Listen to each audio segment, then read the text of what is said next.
After getting their hearts ripped out in game one, the Cardinals get their heads kicked in game two. We'll go over all of the gory details. Plus, we've got an update on the freaky Ivon Herrera injury in today's episode of Locked On Cardinals.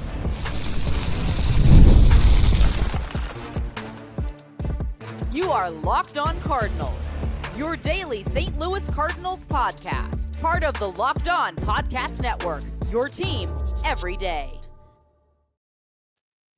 Hey there, Cardinals fans. I'm JD Hafford, and I'm your host for Locked On Cardinals, part of the Locked On Podcast Network, covering your team every day. Follow me on X at JD Sports Radio and the podcast at LO_Cardinals. We're on YouTube. Make sure you like, subscribe, and comment. Plus, you can hit that notification button. That way you don't miss out on any of the new content that we drop. Also available on TikTok and Instagram at Locked On Cardinals. This is a show serving Cardinal Nation and giving the best fans of baseball all of the info about the birds on the bat. Is it over yet? Have the Red Sox stopped tattooing balls off of the green monster yet? Like, I'm going to hear that noise in my sleep tonight. Just boom, boom. Like, unbelievable. Sunday was not a good day at the ballpark for the St. Louis Cardinals, who dropped both games of their doubleheader against the Red Sox, and they did it in completely opposite fashions and ended up losing all three games in Boston to fall to 4-5 on the season. Now, Friday's game, just a quick recap. Friday's game, the boys got down quick thanks to that 5-run inning by the Red Sox, whose offense had a lot of fun this weekend at the hands of the Cardinals pitching staff. Boy, are their numbers going to shoot up. Eric Fetty never really looked comfortable on the mound on Friday. Hung a number of different pitches. Sox took full advantage, roughing him up for 6 runs on 5 hits in just 3 innings. Steven Matz got in the game, got in 3 innings. He got touched up for 2 runs on 4 hits in 3 innings. Ryan Fernandez continues to struggle. He was bad again, giving up 3 runs on 2 hits in just 2/3 of an inning. John King has had a rough go as well. Gave up 2 runs on 4 hits in an inning. The only guy who didn't give up a run in Friday's game was Chris Roycroft, who came in, and he came in just to get 1 out. They're like, dude, somebody finish this. And he was able to get the 1 out. Offense never quit in that game. It was the home opener for the Red Sox, and they had the juices flowing, but the offense never quit, man. They kept scrapping, fighting their way back. 9 runs on 13 hits. Normally, that would get you a victory in pretty much every ballpark except Coors Field and I guess Fenway Park. But every time they got close, the Sox would pull away again. Final score on Friday, 13-9. Saturday gets rained out. Total bummer. So we all got to pay attention to the Blues game, and they set the record, which was really, really cool. Congratulations to the Blues. And obviously, make sure you guys are following Locked On Blues for all their content. But then you got 2 games on Sunday for the boys. And in game 1, the Cardinals had a very scary moment. 3rd inning, catcher Ivon Herrera, who's been on an absolute tear so far this season, leaves the game with a leg injury, and it was really bizarre, like how it looked. He, after taking a walk, and then he goes to third base on a base hit by Arenado. He he just didn't look right. Like, he looked like something was bugging him, and he looked like something was bugging him in Friday's game. There was a play where he's running through at first base, and I don't remember the exact play. I don't know, he grounded out or whatever happened, but he runs through the bag. And he kind of does this weird skip maneuver. And then when I first saw that, I thought like his hamstring or something was catching. And then I was like, oh boy. I was like, I hope he's okay. And he didn't come out of the game. And then we didn't hear anything about it. Then in this first game on Sunday, he has this where like it looks like he's dealing with something. Like, he just doesn't look like he feels good. But he stayed in the game. And Luke and Baker then popped out. And the next thing you know, the Cardinals trainer and manager, Ali Marmol, have got Ivon Herrera, and they're helping him to the dugout. Like, he can't even put any weight on it was either the leg itself or it was the foot. We weren't totally sure at the time. It was the left side. The first thing I thought, like, my mind went to the worst place possible and went to like an Achilles injury of some sort, which would have been devastating. But luckily, we got word later on that what he was dealing with is some left knee inflammation, and he is going to go on the injured list. But the good news was that the imaging came back clean. Everything was structurally sound. They're going to send him back to St. Louis for more testing and stuff just to make sure everything's cool. But from what they gathered on Sunday, they don't think it's going to be a long stint on the IL. They feel like they got pretty lucky here with whatever it is that started bugging him in his left knee. Herrera's been one of the top hitters, not only in this lineup, but in Major League Baseball. Batting .381. He's got a team-leading 4 home runs and 11 RBIs, so that's going to be a huge piece of the puzzle that is missing.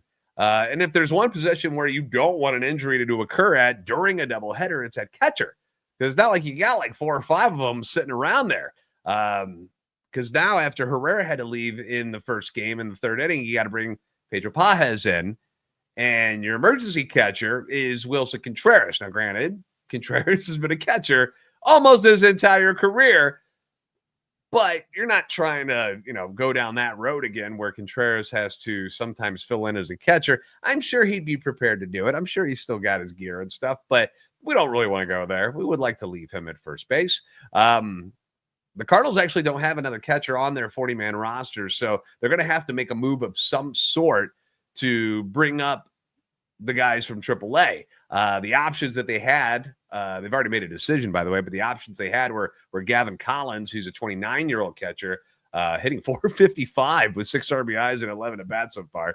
The Cardinals' top pitching prospect, Jimmy Crooks, who is hitting .267 with a dinger and 4 ribbies and 15 at-bats, and who they ended up deciding on, which I completely agreed with. They decided to choose the thick and meaty 27-year-old Yohel Pozo, who is hitting .333 with 2 home runs and 6 RBIs and 21 at-bats. I go to his stats because I don't know a lot about this guy. And I go to the stats, and kind of a decent hitter in the minor leagues with a career average of .298. Last year, he was with Oakland's AAA squad, .324, 15 dingers. The year before that, .306, 18 home runs. With Texas's AAA in 2022, he hit .320. In 2021, he hit .337 with 23 home runs. Got called up that year for a cup of coffee with the Rangers. This spring, he had a home run for the Cardinals off of Kodai Senga when they were taking on the Mets. I don't know why he hasn't gotten more chances at the major leagues. I don't know. I don't have an answer for you, but he's a thick guy. They got him listed at 5'11", and it says 200 pounds, but I don't believe that. I believe he's a bigger man than that. But some people are going to be upset that they're not calling up Crooks because people want to see Crooks play. But you want Crooks playing every day. You want him constantly getting at bats and stuff, and that wouldn't happen with this call up. Since it doesn't appear to be a long-term issue for Herrera. Thank you, baseball gods. But you grab Yohel to be the backup, and when Herrera returns, hopefully sooner rather than later, hopefully it's not a long-term thing on the IL here, and you send him right back down to Memphis, or you make another 40-man move and try to slip him through waivers or whatever you got to do. But with Herrera gone, Pedro Pages, credit to him, he steps up in a big way and was awesome in Game 1. Like for the couple of innings he was in there, 2 for 4, 2 doubles, 3 RBIs, throws out a guy trying to take second base. He picks off another guy at first base. He was all over the place for a few innings there. And he had the Cardinals set up for a victory. Score was 4-2 in the 9th inning. Hell's bells coming out of the bullpen. Everything's going to be fine, right? No. That's when the meltdown happened. And it was painful to watch. We're going to discuss it next and go through all of this pain together on Locked On Cardinals. Ever check your bank account and wonder, where did all my money go? Well, if that's happened to you, it's certainly happened to me before. Between dining out, online shopping, and entertainment, it's really easy to lose track of where all your money goes, and that's where Monarch Money comes in. It's going to hook you up. They're going to be your personal CFO, give you full visibility and control over your finances. Monarch Money, it's not just a budgeting app. It's a complete financial command center, really. You can track all your accounts, your investments, your spending all in one place, so you can, stop managing your money and actually start building wealth. Let's use that money and let's build an empire, right? It's convenient and easy to order food. I almost did it tonight while watching the Cardinals game, but you don't really realize that you start going through how much money you're actually spending on the food delivery and stuff during sporting events. And now with Monarch Money, you can actually budget smarter and save more. And instead of juggling multiple apps, you can use Monarch Money to check your finances, track your spending, and even plan long-term goals. If you're married, it makes managing money with your partner smoother than ever. So I recommend getting on board and grabbing it. Take control of your finances with Monarch Money. Use code LOCKEDONMLB at monarchmoney.com for 50% off your first year. That's monarchmoney.com, code LOCKEDONMLB for half off your first year.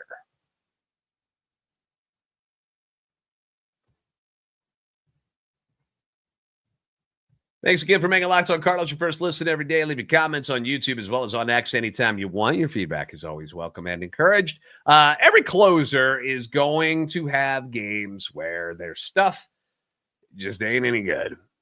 It happens to every closer, all the best of them. You know, if you go through Cardinals history and you go and look at Trevor Rosenthal and Lee Smith and Jason Isringhausen and Dennis Eckersley and Tom Hinkie and Bruce Sutter and all of these greats that they've had, at one point or another, they've gotten lit up or they have a bad game where they can't find the strike zone. It just happens. And unfortunately for Ryan Helsley and the Cardinals, Sunday was the day. Today's the day. Helsley, your reigning NL closer of the year, right? Best in the business in the National League. Comes in to close out a 4-2 ball game. Seems like easy peasy, lemon squeezy, right? And for whatever reason, my man could not throw a strike to save his life. It was all over the place. 5 straight fastballs to Trevor Story. Only one is a strike. Walk number 1. Next batter, the now immortal Wilyer Abreu, takes 4 straight pitches, 2 sliders, 2 fastballs, walk number 2. And it's one thing when you're like, when you're a closer and you basically use 1 or 2 pitches. Sometimes you go to 3 or 4. Helsley's got a couple more, but basically it's a 1-2 thing, fastball, slider. One of your pitches feels funky. You can sometimes get by because your second one is usually pretty good. But when both of your 2 main pitches are off, you're kind of screwed. And Ryan Helsley was screwed. He throws 2 straight balls to the rookie Campbell before coming back in the count. And although Campbell hit a missile to center field, he got him to line out to Ciani, who was in center field at the time. Your next batter is Gonzalez. He gets ahead 0-2 on him before he hangs a slider, which would have been a strike, but he hung it up and in. Gets hit for a double, makes it 4-3. We got runners on second and third. Your next hitter is Connor Wong. Walks him on 5 pitches. So there's walk number 3 in the inning already. And the whole time, the crowd at Fenway is losing its mind. They're all over Ryan Helsley, man. It was like a college crowd, just needling him for every single ball that he threw. And it kind of makes me jealous because when I see crowds like the way they were at Fenway over the weekend, it's a rowdier bunch. And I just wish the fans of St. Louis, when they do show up, would be a little more aggressive and be a little more rowdy. Yeah, at the ball games. We're a very polite crowd in St. Louis. I'm not saying there's anything wrong with it, but I would just like it to be more of a home field advantage and get a little under the skin of the opponent more often, because that is what happened today. Like, no doubt, the crowd in Boston played a factor in things that were going on with Ryan Helsley. They were in his head. You could see it. Not sure how you could ignore it when they're all just all over you. So I'm just high five to the Boston crowd, man. They got in his head. So now you got the bases juiced, right? And one of their best hitters, Jared Duran's coming up. And I'm like, oh boy, this is the guy that I was really worried about in the series. Helsley gets the strikeout. And you're like, okay, now you're 1 out away from escaping this mess. But you got to go get Rafael Devers. And Devers, who had these serious struggles early on in the season, well documented, it's like 15 strikeouts in his first 19 at bats, something ridiculous. You would not have guessed that this is the same guy who was going through the first few games of the season, because he was mashing things in this series. So very dangerous hitter. You know, this is not some guy that easy strikeout right now. Helsley gets ahead of him 0-2. So now you're 1 strike away from getting out of this. Somehow, some way, you're going to pull off a Houdini act. You got to believe, right? 0-2. Not going to come back from that, is he? And then the wheels came off again. Helsley throws 3 sliders, 3 straight. None of them really close to the zone. Then he goes fastball because now he's got to throw a strike, right? That's nowhere really close to the zone. And he walks Devers after having him down 0-2. Walks him. That's walk number 4 in the inning. Brings home the game-tying run. Ends up striking out Bregman to end the inning, which is, no small feat there. But what a gut-wrenching, heart-ripping, just mind-numbing 37-pitch 9th inning where Helsley only got 16 strikes. So we're on to extra innings.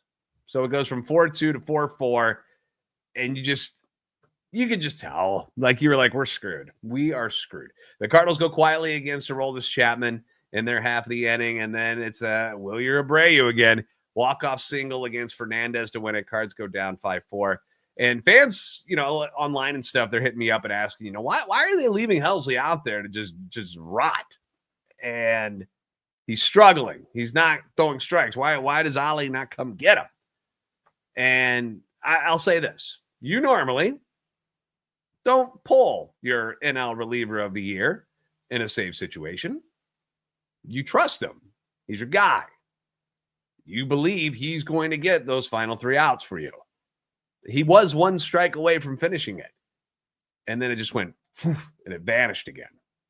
So I know it's tough to watch, but that's your dude. You're going to go down in flames with him. And that's what happened today.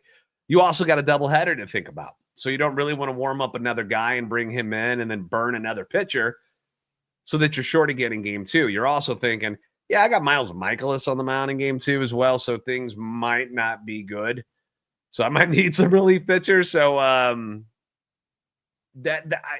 know. You want them to focus on go get the first win in game 1, right? Win that one, worry about game 2 later. But I'm just speculating why I would think Ali would not have brought him out and go with a lefty to face Devers instead after all the issues. But again, he was 1 strike away. He almost pulled it off until he didn't, right? It sucked. It was painful to watch, but these things happen, and you can't melt down about all of it. Not this early in the season. If this becomes a trend and Helsley has issues for his next 5 outings, then we can go back here and hit this panic button that I got displayed. But right now, 1 off, 1 bad day. You got to believe that he's going to have better days in the future. But the Cardinals are now 0-3 in extra innings games this year. So that's no good. In hockey, it wouldn't be so bad. They'd be 4-2, 0-3, I think. But instead, they're 4-5 because game 2 was a freaking train wreck from inning number 1. Miles Mikolas on the bump. You just kind of knew this thing was going to go sideways, didn't you? We're going to discuss it next on Locked On Cardinals.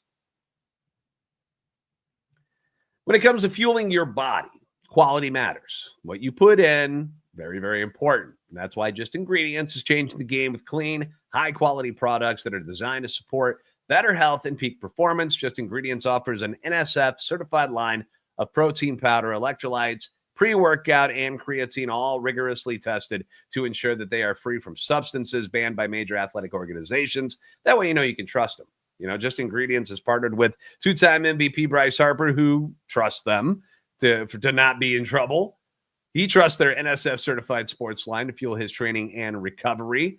Pretty good guy to have in your corner. One thing that I am now addicted to is the pre-workout that they have. I got the strawberry limeade, and it has made a world of difference when I'm seeing how much longer I'm working out for, how much better my lifts are. It's made a big difference. One thing you'll also appreciate is the clean and transparent ingredients that they use. Just Ingredients prioritizes wholesome, nourishing ingredients without the artificial junk. So whether you're recovering after a workout or just need some energy, need that boost to get you through the rest of your workday, their grass-fed whey protein and pre-workout delivers real results. So visit them at justingredients.us and use code LOCKEDONMLB. That'll get you 20% off. And for more wellness tips, follow at just.ingredients on Instagram. Now, if you're looking for a snack that's both delicious and nutritious, crack into a good source of protein with wonderful pistachios. Because here, I got them with me right here. Eating these suckers all day, watching this doubleheader, man. Wonderful Pistachios is one of the highest protein nuts you can get. Each 1 ounce serving has 6 grams of protein, gives you over 10% of your daily value. Plus, they're packed with fiber and better for you unsaturated fats to help keep you feeling fuller longer. No shells variety, as you can see. It's the ones I got here. Roasted and salted. Deliciousness. I do that because I'm lazy and I don't feel like cracking all the different shells. So that's just me, but you can go either way you want to. But if you're going to be snacking, snack smart, right? Snack the right way.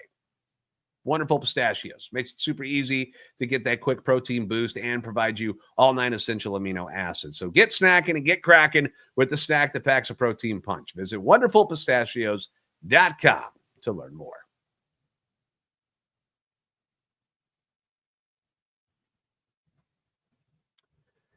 Thank you again for making Locked On Cardinals your first listen today. If you're a second listen, check out Locked On Fantasy Baseball with hosts Dominic Martino and Matthew Aune. MLB Fantasy Draft season is already in the books, which means now you're trying to field your best lineup. You're trying to figure out who are the good waiver pickups, who should I be dropping, who should I be concerned about. Wilyer Abreu. All right, I picked him up after seeing what he did to the Cardinals and what he's been doing since the start of the season. I'm not missing out on this hot streak. So this is something that I picked up from Locked On Fantasy. They were like, yeah, trust this. Look where he's hitting in the order and stuff. So you can trust him too. Give him a try if you haven't already on YouTube or wherever you listen to your podcasts. The Cardinals get destroyed in Game 2 by a score of 18-7. There's really no way to sugarcoat any of this. They got destroyed. And I don't know a Cardinal fan that I interacted with or spoke with today that didn't feel this game coming on with Miles Mikolas getting the start.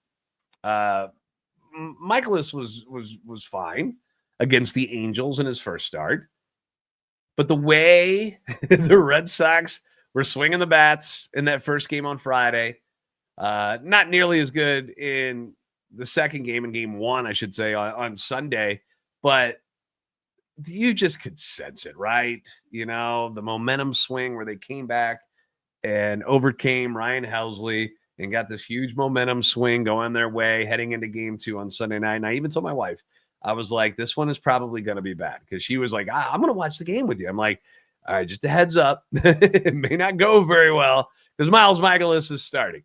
I even suggested to her to put some money on the Sox and their hitters and bet the over, which she did not do. She totally forgot, was playing on her TikTok instead. But a missed opportunity for sure. Hopefully you didn't miss out on that opportunity. But you just had a sense that it was not going to be a good night for Miles Mikolas. The Sox had a rookie making his major league debut on the hill. And in the first inning, the Cardinals were doing all the right things. Looked like they were going to get the better part of this guy. Back-to-back doubles by Contreras and Donovan. Got the Birds on the board 1-0. Arenado works a really nice at bat, works a walk. And they got this kid on the ropes. You know, he's all nervous. His first start. He's at Fenway Park making his debut. Parents in the crowd. Cardinals at the plate. Already losing 1-0. First and second. 1 out. And then the Cardinals shoot themselves in the foot when Brendan Donovan, who is not the fleetest of foot, mind you, gets picked off second base, trying to time the pitcher's delivery. It looked like he was trying to time it, get a good jump, and they were going to steal a base. And instead, first move, he takes off, and the kid turns around and picks him off. They get him at third. 2 outs. It was the second boneheaded running mistake by Brendan Donovan on Sunday, because he also got thrown out trying to stretch a single into a double in the top of the 9th inning of Game 1. Cardinals had the lead 4-2, and it looked like they were going to add some insurance, and he gets gunned out at second base trying to stretch it, which ends the inning prematurely and gives all the momentum back to Boston, and you saw what happened. Here he gets picked off, out number 2, and then Alec Burleson strikes out, and the threat is over. It's just gone, like it never happened. So now it's only 1-0. You got this kid on the hill. He's rattled. He's ready to crumble, and you let him off the hook. You let him off the hook. Right then and there, it felt like the Cardinals were screwed because, as I mentioned, I did not trust Miles Mikolas in this start at all. And my intuition was absolutely correct because they just blistered Miles all over the ballpark. After a leadoff strikeout, which I was like, hey? Miles Mikolas starts tonight with a strikeout. And then I'm like, oh, there he is. 3 straight hits, scores 1 run. Second inning, Boston goes single, double, single to begin the inning. It's 2-1. He gets Duran to pop out, but he walks Devers. That brings in their new golden boy, Alex Bregman, who smashes a slider over the middle of the dish for a double off the monster to make it 4-1. And it just kept going downhill from there. Best player in the league, not named Aaron Judge in the early going, comes up next, Mr. Wilyer Abreu. They were giving an MVP chance to him at Fenway Park tonight, and he smokes a fastball over the heart of the plate for a double in the gap. That makes it 6-1. Third inning, Mikolas comes out. He gets 2 quick outs, but then 3 straight singles. Makes it 7-1. And Mikolas is out. Mercifully, they pull Mikolas. Leaves with runners on the corner. Gordon Graceffo comes in to face Alex Bregman. And, it wasn't good. Graceffo grooves a fastball right down the middle. 96 miles an hour, right down the chute. And Bregman blasts it to the flagpole in center field to make it 10-1, and the game's over. Really pretty much over from there. Mikolas' final line. Look away, because this is gruesome. 2 2/3 innings. 9 runs, 8 of them earned, on 11 hits, 1 walk, 1 strikeout. Disgusting. Disgusting. And then Graceffo, friend of the show, God bless him, called up to be the 27th man for this doubleheader. Got abused just as bad. 7 runs, 9 hits, and 3 innings of work. And they had one thing in common. They continuously, both of them, kept missing over the heart of the plate. They could not hit the corners to save their life. Everything was just grooved over the heart. Whether it was up or down in the zone, didn't matter. It was always right there.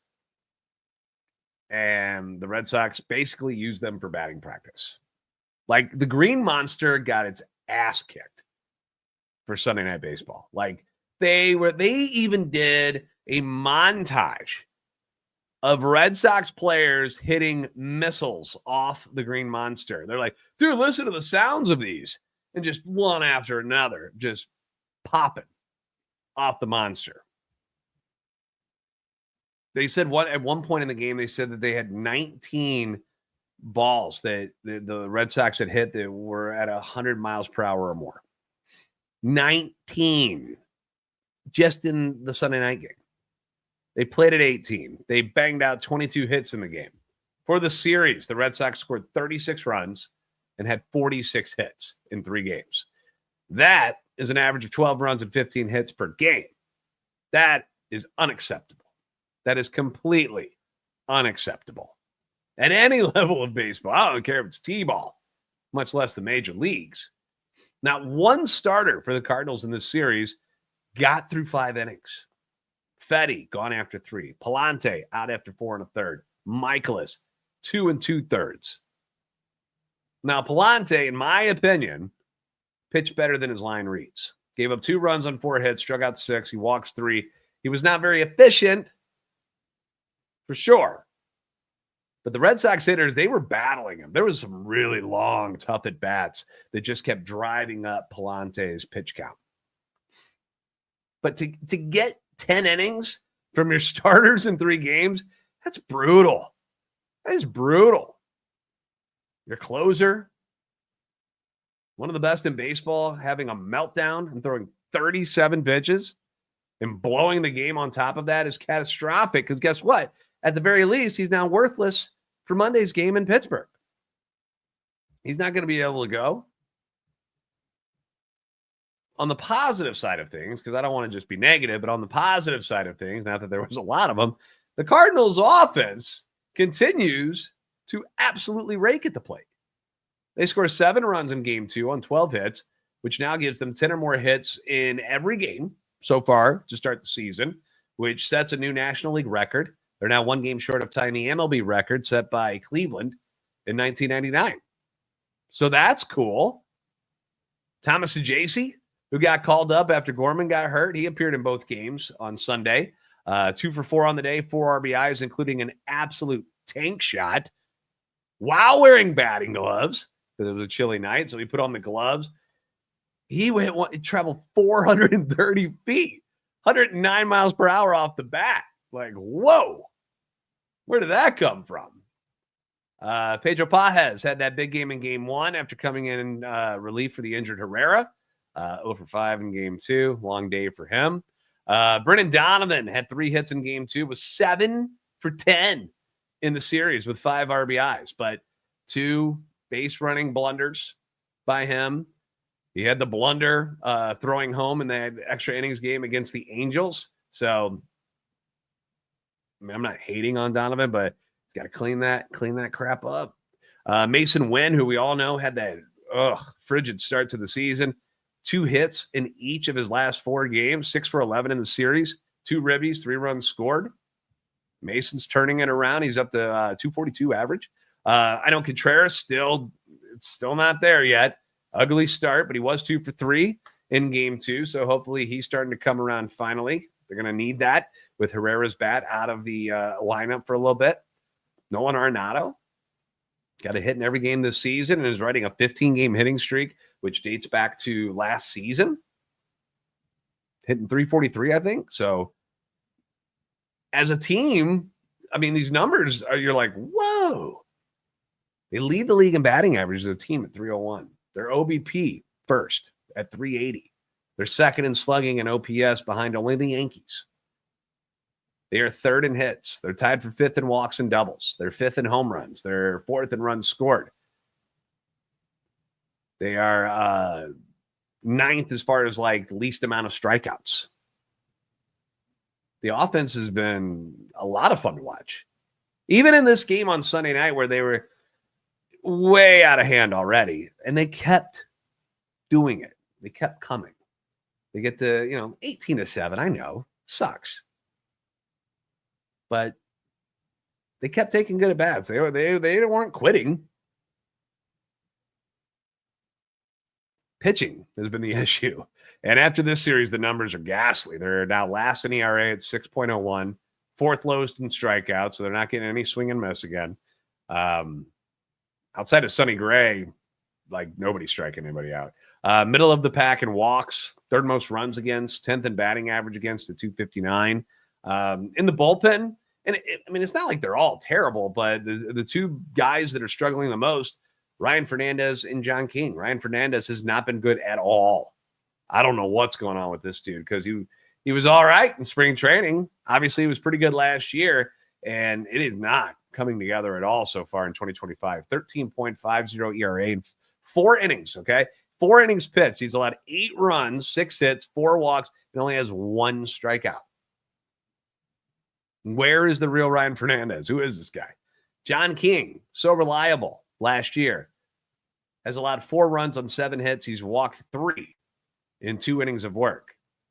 His ERA, just like Fernandez, 13.50. Cardinals are 4-5. They have been very competitive in every single game except for the Sunday night Boston Massacre. They're going to finally face a National League opponent to start the week. In fact, it's a division opponent, the Pittsburgh Pirates, who are 3-7, who got the win. They got the win on Sunday. A walk-off winner. Our old friend Tommy Pham hit the walk-off winner in extra innings, actually. But they're dealing with their own drama right now because some genius made the decision to take down a Roberto Clemente tribute on the wall in right field. And they were using it for advertising instead. They took Roberto Clemente down and put up an advertisement instead. Can you imagine if the Cardinals did that? Like took down a photo of Stan Musial or Bob Gibson or Lou Brock or any of these, Hall of Famers and gods that they've had in their franchise, and instead put up an ad for an adult beverage. Like what? what are you guys thinking? Apparently they're going to put it back up now. They're like, hey, we're sorry. We screwed up. Like, bro, that's terrible. The Cardinals will have to face Paul Skeens in this series. He's scheduled to pitch on Tuesday. Hopefully the offense continues to do what they're doing, even though Herrera will be out. But the pitchers, they got to figure some things out. They got to do it quickly because now we got some division opponents, and these are very, very important games. Matthew Liberatore will get the start on Monday, 5:40 start time in St. Louis. Game's in Pittsburgh, though, but first pitch is at 5:40 St. Louis time. You know what I'm talking about. All right. Thanks for making Locked On Cardinals your first listen every day. If you haven't already, give us a follow on X at @LO_Cardinals and at JD Sports Radio. We're on TikTok and Instagram at Locked On Cardinals. Like, subscribe on YouTube, help our channel, and our love for the Cardinals grow. You guys are the best fans in baseball for a reason. Enjoy the offense. We'll see you next time on Locked On Cardinals.